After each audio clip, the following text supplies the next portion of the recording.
Brothers and sisters, if you haven't got it already, then the point I'm trying to drive home is that the sins, they have a consequence. Ibn Qayyim rahimahullah has a book called Ad-Dawa Ad-Dawa. In this book, in which he deals with the issue of sins, he mentioned that the people need to be aware of one thing, and that it is necessary that sins will have an effect. That the sin has an effect. The effect of these sins is like poison to the body.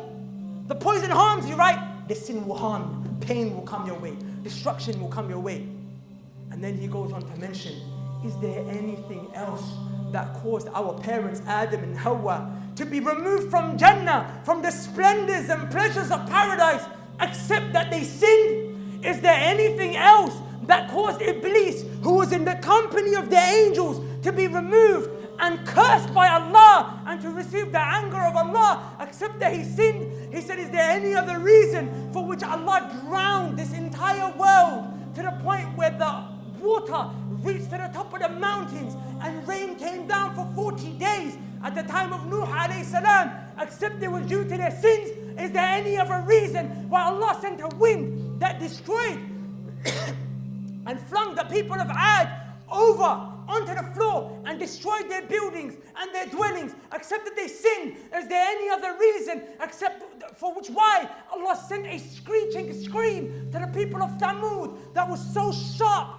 that was so intense, that it caused their hearts to be cut and fall into their stomachs, and in one instance they all died except for their sins? Is there any other reason for which Allah sent the angel Jibreel to the people of Lut to lift them up on the tip of his wing and lift them high into the heavens, so high that the angels who are in the heavens could hear the barking of their dogs, and to bring it right back down to the ground except for their sins? Is there any other reason for which why Allah drowned Fir'aun and his army except for their sins? Is there any other reason for which why Allah caused Qarun to sink into the earth except for his sins?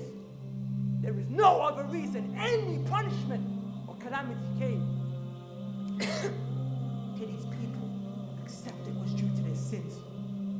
Something so basic as you skip over the pages of the Quran, yet we're suffering intensely. Blood is cheap, Muslim blood is cheap. And we're saying, no, it's got nothing to do with our sins. Matter of fact, let's sin some more. Let's do some more bid'ah, protest, remix in there. Let's not stop doing all of these crazy things. Matter of fact, the guy who tells you, or the people who tell you, stop this is a sin. You say, what, this is what you're concerned about? Bombs are dropping and you're concerned about free mixing? Yeah, I am. Because the bombs are dropping because of your free mixing. Those who are there and are struggling, they have to take up arms and defend themselves. They have to defend themselves from the oppressors who are running in. That's upon them because they have been invaded. We're not saying for them to not fight. We're not saying for them to watch their families be killed in front of them. No, we're saying it's upon them to defend themselves. But what use will this defense of yourself do if you're not praying? What use will this do if you're not following sunnah? What use will your charity do if you do bid'ah? What use will your charity do if you watch pornography at night?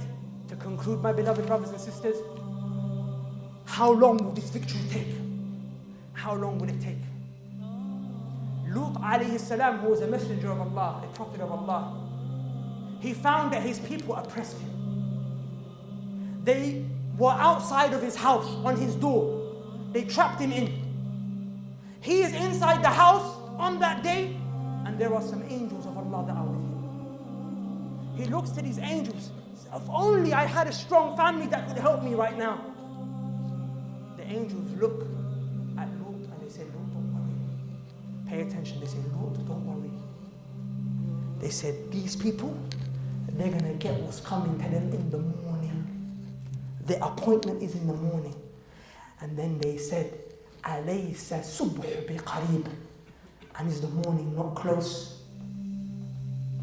Brothers and sisters, when we talk about when will the victory of Allah come, when we talk about when this pain and suffering will end, know that it can end by Salatul Fajr tomorrow. But there is a condition. Will we come back to Allah tonight? It means Allah sent the messenger with beneficial knowledge. وَدِينِ الْحَقِّ. And that knowledge must be implemented. Why? لِيُظْهِرَهُ عَلَى الدِّينِ كُلِّهِ وَكَفَى بِاللَّهِ شَهِيدًا. So that this entire religion can become victorious over all other religions.